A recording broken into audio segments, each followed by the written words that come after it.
The morning was quiet, just me, my dog, and the sound of wind cutting across the dry grass behind my house. I had finally finished building my small fence and hung a simple wooden board that read, "Not in HOA." I didn't think much of it. I bought this land fair and square, miles outside the HOA boundary. But within an hour I saw her, Karen. Perfect hair, oversized sunglasses, holding her phone like it was a weapon. She stood right at the edge of my driveway, taking pictures like she was collecting evidence for a war. "You can't post that sign," she snapped. "This neighborhood follows HOA standards. You're not special." I laughed quietly. "Ma'am, I'm not even part of your HOA." Her voice rose. "You think you can just say that? This is community property." "You're trespassing," I froze. "Trespassing? On my own land?" She walked up closer, tapped on my gate with her manicured nail, and said, "Take that sign down or I'll make a call you'll regret." I could have argued more, but something in her tone. It wasn't just arrogance. It was power. Fake, but dangerous. An hour later, I heard the sirens. 2 police cruisers rolled up the dirt road, dust flying everywhere. Karen stood in the middle of my driveway, arms folded, pretending to direct the cops like she was running the scene. "She's claiming you broke into this property," one officer said to me. I almost laughed, but his expression told me it wasn't a joke. Karen crossed her arms tighter. "Arrest him. He doesn't belong here." And for a second, I actually thought they might. I raised my hands slowly, not because I was guilty, but because I could see one of the cops was already reaching for his cuffs. "Sir," I said calmly, "you might want to check the property record before you do anything." Karen let out a fake laugh. "Oh, please. He's been squatting here for weeks. We've had complaints." "Complaints?" I had moved in 2 days ago. One officer, the younger one, looked unsure. "Ma'am, you said this is part of the Willow Creek HOA." She nodded hard. "Yes, lot 47B, I smirked. "Check your map again. This is 49A, not part of Willow Creek. Never was." The older cop walked to his car to verify while Karen kept glaring at me like she wanted me erased from the planet. "You think you're smart," she hissed him, "but people like you ruin neighborhoods. You come in, build whatever you want, make it look cheap. People like me?" I cut her off, my voice low. "You mean people who served this country and earned the right to own some dirt without your permission?" That shut her up for a second. Then, as the officer came back, she started again, louder this time. "Don't listen to him. He's lying. He forged those papers, I know it." But the officer didn't even look at her. He turned to me. "Sir, you're right. This property is not under any HOA." I could see Karen's smile drop like a mask slipping. "Then why is she still standing on my driveway?" I asked quietly. Karen's face twitched. "This isn't over," she whispered. She got into her car and sped off like a storm in heels. The younger cop turned to me. "Just stay cautious. That woman, she's filed false reports before." I looked down at the "Not in HOA" sign still hanging strong on my fence. Something told me this wasn't the last time I'd see her, and I was right. Because that night the power went out. Only my house, the house went pitch black. My dog Duke started barking like something was moving outside. I grabbed a flashlight and checked the fuse box. Nothing tripped. Every other house on the street was glowing calm and bright except mine. Then I saw it. A thin orange extension cord running across my yard, half buried under the gravel leading toward the main road. Someone had pulled my meter cable out. Before I could even react, my phone buzzed. An unknown number. "Still think you don't live under HOA rules?" a woman's voice said. "Maybe next time you'll follow community standards, Karen." I clenched my jaw, trying to keep calm. "You just broke into my property," she laughed softly. "You can't prove that." And then she hung up. For a moment I stood there in the dark, flashlight trembling in my hand. But then I remembered something. My doorbell camera had a backup battery. I rushed inside, opened the app, and rewound the footage. There she was, middle of the night. Hoodie on, snipping the line like she owned the grid.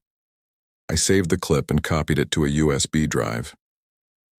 By morning, I drove straight to the county sheriff's office.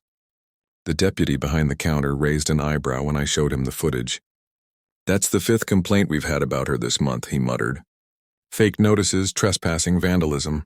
Joy's been trying to kick her off the board." That was my first real clue. She wasn't just some nosy neighbor, she was fighting to keep her power. When I got home, I saw another paper taped to my door. "Final warning. Property under review. Vacate in 48 hours. No signature. No letterhead. Just bold red ink, and underneath it, a fresh footprint in the mud. A woman's shoe print. That's when I knew. Karen wasn't done. She was just getting started. I barely slept that night. Every little sound outside felt like a threat. Duke kept pacing near the door, ears up, growling low. At sunrise, I stepped out to check the mailbox and froze. There was a white SUV parked across the street, tinted windows, engine still running. I couldn't see who was inside, but I didn't need to guess. A moment later, Karen stepped out. Clipboard in hand, sunglasses on, wearing that same fake smile she used when she wanted to look official. "Morning," she said sweetly. "I'm here to inspect your property for compliance." "Compliance with what?" I asked, already knowing the answer. "HOA standards," she replied. "You've been reported for illegal fencing and signage." I let out a dry laugh. "By who, you?" She didn't even blink. "By multiple residents." "Really?" "Because the closest neighbor is half a mile away." She hesitated, then stepped closer. "Listen," she said, lowering her voice. "I'm trying to help you. If you just take down that sign and sign this agreement, we can forget this ever happened." She held out a paper. I took one glance. Fake letterhead, no legal signature, just her name scrawled at the bottom. "You forged this," I said quietly. She smiled again. "Prove it." I took a step back. "I already have." Her smile faded. "What does that mean?"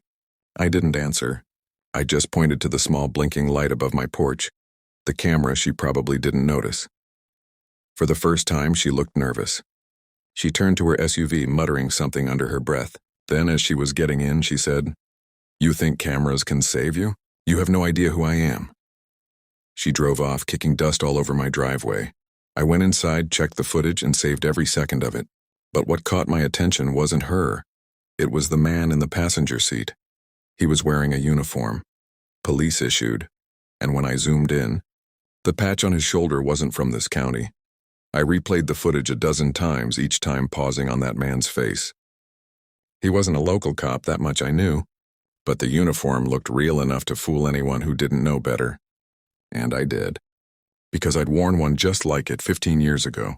Back then I was military police. I'd seen fake badges, phony uniforms, and staged authority used to scare people into silence. That's what Karen was doing, running her own little empire of fear. I made a few calls. An old buddy of mine, Sam, still worked at the sheriff's office in the next county. When I sent him the picture, he called back in 5 minutes. "Yeah," he said. "That guy's not law enforcement. He's a security guard from a private firm. They got sued last year for impersonating police." That hit me like a cold wind. Karen wasn't just bluffing. She had help. That evening, I saw her SUV again, parked farther down the road. This time she wasn't alone. 2 men stood by her car, watching my house through binoculars. I turned off my lights, sat in the dark, and waited. Around midnight, they moved closer. One of them jumped the fence, quiet but not quiet enough for Duke. The dog lunged, barking so loud it could have woken the dead. I ran out with a flashlight and my camera rolling. "Hey," I shouted. "You're on private property." The guy froze, caught in the beam of light. His shirt had the same fake patch. Karen's voice came from the other side of the fence. "That's enough." "Detain him." "Detain me?" I repeated, stepping forward. "You're not cops." The man hesitated, then bolted. Karen screamed after him. "Get back here, idiot." But it was too late. I already had his face on camera. When I turned the light toward Karen, she was shaking, still trying to look confident. "You're going to regret this," she said. "You think people will believe you over me?" I walked right up to the fence. "Maybe not," I said quietly. "But they'll believe the video." And for the first time since this started, she didn't have anything to say. The next morning, I woke up to chaos. My driveway was blocked by a tow truck, my mailbox was gone, and 3 officers were standing on my lawn. Real ones this time. Karen stood beside them, pretending to cry. "He threatened me," she said between fake sobs. "He's dangerous. I'm scared for my life." The lead officer, a tall guy with a tired face, motioned for me to step outside. "Sir, we got a call about a domestic disturbance." I couldn't believe it. "I live alone," I said, pointing to my empty porch. Karen sniffled. "He yelled at me, said he'd shoot me if I came back." I looked her dead in the eye. "You sure you want to lie to the police while my security cameras are still rolling?" Her fake tears stopped instantly. She turned pale, then furious. "He's making this up. You need to arrest him." The officer looked at her. "Ma'am, do you live here?" She hesitated. I oversee this neighborhood. Do you own this property?" He pressed.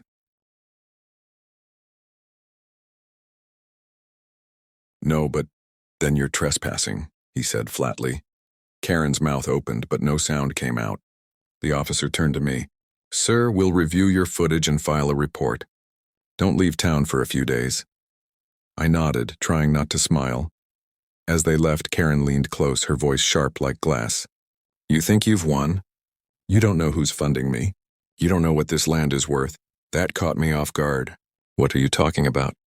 She gave a slow, twisted smile. "You think it's about a sign? This land is sitting on a city expansion zone. You're in the way." I stood there frozen, watching her walk off like she'd just revealed a secret she couldn't take back. So that was it. She didn't care about HOA rules, she wanted the land, and she'd do anything to get it. But what she didn't know was that I already had something that could end her for good. I still had friends in places she couldn't reach. The plan was simple: make her lie in front of people who mattered. I called Sam and a reporter I'd met at a veterans event and told them to come to the town hall meeting that night. I also left copies of my deed, the county survey, and every clip from my doorbell on a table where anyone could grab them. When the meeting started, Karen stood at the podium like she owned the room. She read from a stack of fake notices and tried to make it sound official. People nodded at first. She's good at sounding right. Then I walked up, put my deed on the table, and asked the mayor one question. "Can you show us the HOA map?" They pulled up the online map on the projector. My parcel outline glowed on the screen. The mayor read it out loud. "Parcel 49A, unincorporated, no HOA." A murmur ran through the room. Karen's face did that twitch again. That's when Sam hit play on the footage I'd given him.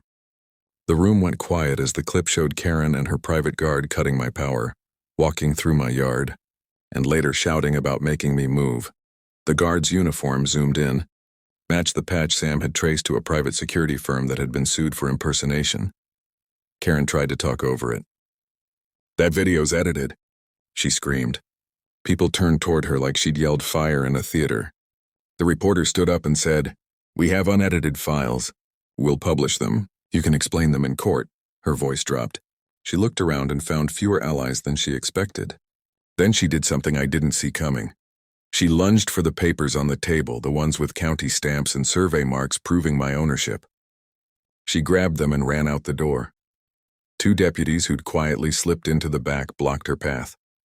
One of them, the older deputy who'd seen her fake claims before, said, "Ma'am, we have eyewitnesses to trespass in the video. Put the papers down." She dropped them like they burned her hands. The final twist hit when the reporter announced something else. A bank had just filed a public notice tying Karen to a shell company, pushing to buy parcels in this exact zone. Her scheme was bigger than petty HOA bullying. She'd been part of a group trying to force owners out so a developer could buy cheap. The room erupted. Neighbors I'd never met stood and cheered. She tried one last thing, calling someone on her phone wild-eyed. But Sam had already handed the unedited files to the sheriff and the reporter. By morning, the story was online. The sheriff filed charges for trespassing and impersonation against her and the guard. The shell company's paper trail got flagged by the city. I stood on my porch with Duke as neighbors came by with coffee and apologies. A woman whose fence had been vandalized months earlier hugged me and said, "We thought she was helping us. We didn't know."